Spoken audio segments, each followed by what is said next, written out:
quickly.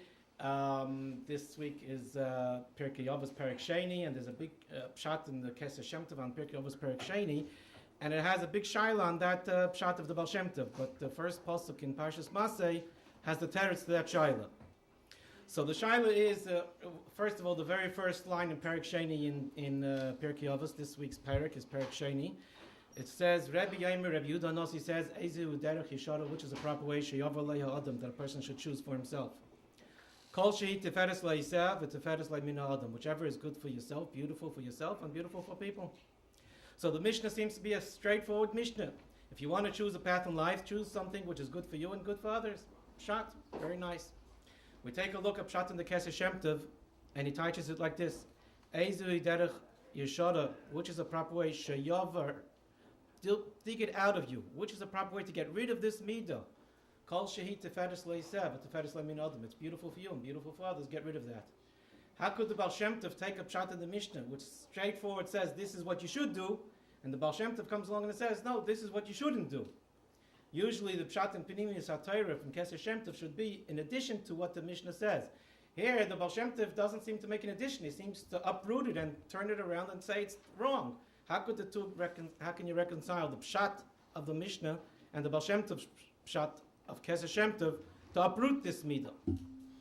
So this we can understand from Parshas Masei. The first pasuk in Parshas Masei says these are the journeys of Bnei Yisrael when they left Mitzrayim. Eila Masei Bnei Yisrael Asher Yoshu Meretz Mitzrayim L'Sevaisam Yad Moshe V'Aaron. These are the journeys Bnei Yisrael left when they left Mitzrayim. And the question asked in Chassidus many times is, why does it say Masei in the plural? That the journeys that they left Mitzrayim, the journeys of leaving Mitzrayim was only one journey. One time they left Mitzrayim when they went from Ramses to Sukkos. Afterwards there was 41 more journeys and they were all in the Midbar. So the journey of leaving Mitzrayim was one journey. They left Mitzrayim one time. Why does it say in the plural? And the Chassidish answer is that Mitzrayim refers to all the person's boundaries and limitations. And Eila Masei, a person has a continuous life journey. He's always leaving one Mitzrayim, getting into a new situation. As soon as you're comfortable with that second situation, you have to leave that situation and climb higher and get to a third situation. You have a continuous growth pattern. It's no such thing as stagnation and saying, I've reached my plateau, here I'm up to, I'm not going any further. There has to be Eila Masei, continuous journeys, 42 journeys, and every one of them is leaving Mitzrayim, because according to your next Madreger, your previous Madreger was considered Mitzrayim. And this is what the Baal Shem Tov is possibly telling us in the Mishnah in Pirkei Avos. When the Mishnah says that you have to have a lifestyle which is good for you and good for others, it's actually a conflict of interest. Because you start doing things which is good for you, so you open a Gemara and you sit and you learn 10 hours straight, and then you learn Chassidus for many, many hours, and then you realize, wait a second, I have to start achieving things with others. So it's a big Mesiras Nefesh, a big struggle. Take away your own achievements for your personal growth and start looking to help others. So you get involved in Ufaratz work and you start doing work with others. And then you find that you're doing a lot of work with others. You've neglected your own neshama. You have to do stuff with yourself. So it's a continuous battle. This is what the Baal Shem Tov is saying is the pshat in the Mishnah, that kol shi teferes le'isev and teferes le'min adam. If you have two streams that you're working for, one for yourself and one for others, and it's a continuous battle, and therefore it's a continuous growth, that's the meaning of the Mishnah. But not that the person should say in the Mishnah, well, I'm doing things, I'm happy, people around me are happy. If you're doing that, the Baal Shem Tov says there's stagnation. That's not what the Mishnah means. The Mishnah means that you have to have growth. So this is how the Baal Shem Tov learns. Sheyavar le'adam, dig this out of you. If you're learning the simple pshat, that it's good for you and good for others, get rid of that midah. That's not a midah that we want from you to have. But if you learn the Mishnah correctly, the Mishnah correctly is that there's a struggle going on, a battle, and you're continuously striving to work the correlation between the two achievements. Achieve for yourself, achieve for others, then you come back to yourself, then you come back for others, and it's a continuous growth pattern. And that's Eila Masei. Person has to move, not stay in one place. Now, recently, in the past year, I moved into Maple Street, and I started davening in the past several months in... And you know, Moshe Fagan coming from Australia, I lived in Australia for many, many years, and Moshe Fagan coming from Australia has from birth known the concept, you know, we learn Chassidus, Tracht gut, wird sein gut. In Australia, we have the saying, she'll be right, mate. So that means basically the English translation of Tracht gut, wird sein gut. Australia, they're laid-back people. He comes over here, Moshe, and people confide with him and consult with him. And he has all these people in Aliyah. They feel very comfortable in his presence. They feel uplifted. They feel good about themselves, and there's no threat. Shulchan Aruch, and we're doing in Yaakov and Kiss Shulchan Aruch twice a week, an hour and a half each time. And Mirz Hashem, we should be matzliach with that. Moshe, you're on.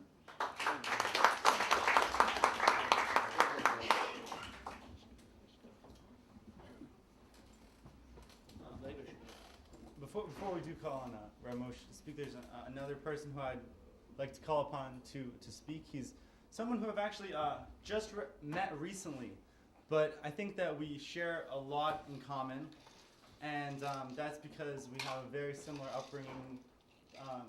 His parents are also shluchim. He also came to Crown Heights, was looking for a place to fit in, was looking for a place to daven and be a Jew. And I think he found it at Aliyah. Rev Mendy Peel, please.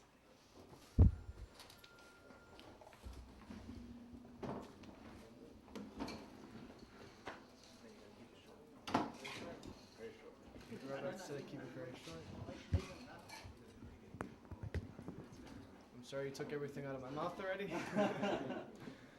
But I just want to start off very shortly. Yes, I'm a Shliach son. Many of us inside. I'm sorry.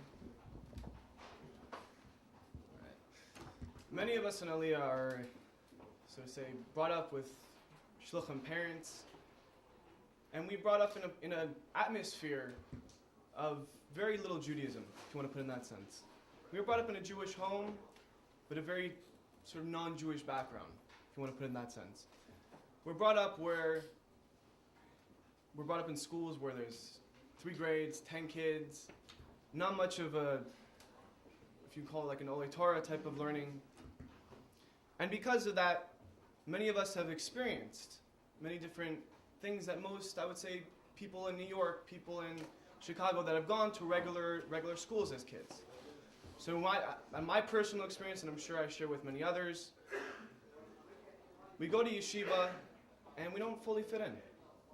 We look at people and we say, we're not really looking eye to eye. We ask different questions in class that, the teachers don't really have answers to. So on my personal level, I started out in Israel actually, and from there to LA, I never really fit inside yeshiva.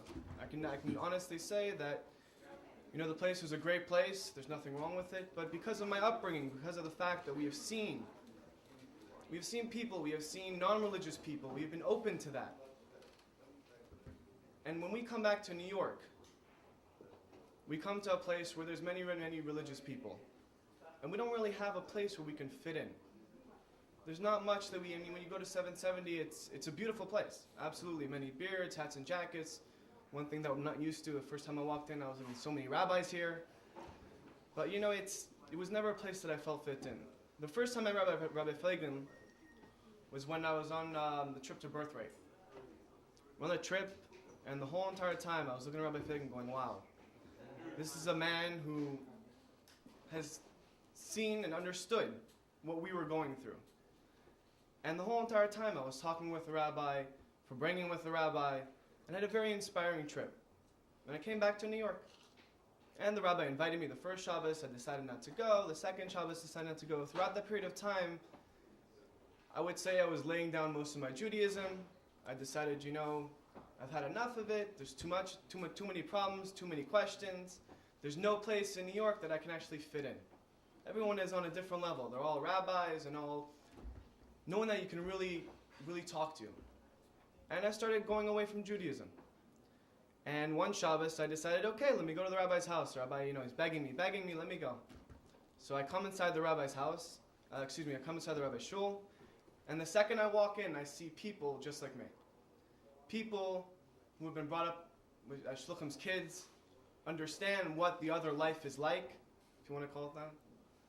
And something that actually my father shared is that if you look in the past, in the history of Judaism, you see every single time, you always see people, you'll have that big leader there. There's always, in the beginning you had the temple. After that, you look at the Holocaust, you look at Russia, you look at all these different times, there's always been pressure. Always been some type of pressure, either pressure through force or the fact that there was so much light and so much Torah that it was almost easy to be Jewish, to be religious, And now is actually the one time in history where you can be free. I can walk into a bar.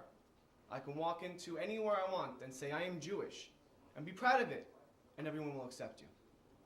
So right now is the time where it's the hardest time, I would say, in Jewish history. And that's why I want to thank the rabbi for opening a place where even a religious boy has the opportunity to make his own choice. Where the choice is real. People will accept him. And on that note, I want to say other things, but he already took everything out of my mouth. But I want to thank Rabbi Feiglin for opening such a place. You guys can clap. And I hope the place grows, and Meretz Hashem, all of us will come out with a better perspective. And now, I want to call upon someone who I call my rabbi, and I call him my friend, and he 100% is doing what the Rebbe's life's mission to do. He is inspiring Jews. He's making one little person at a time a little bit firmer, every moment at a time, and I think that he shares the same philosophy as my mother. When he sees a yid without a yarmulke, without tzitzis, without tefillin, which is just that they're not on their level yet, and that's why I consider him as well my brother, Rav Moshe Feiglin, please.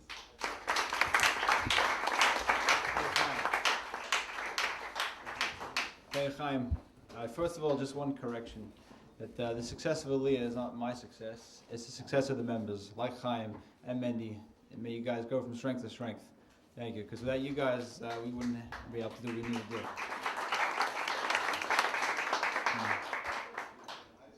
And many more like you. When I was young, everyone used to tell me I have to listen to my elders. And when I grew up, everyone tells me I need to listen to the youth. So, somebody must be right. Still working it out.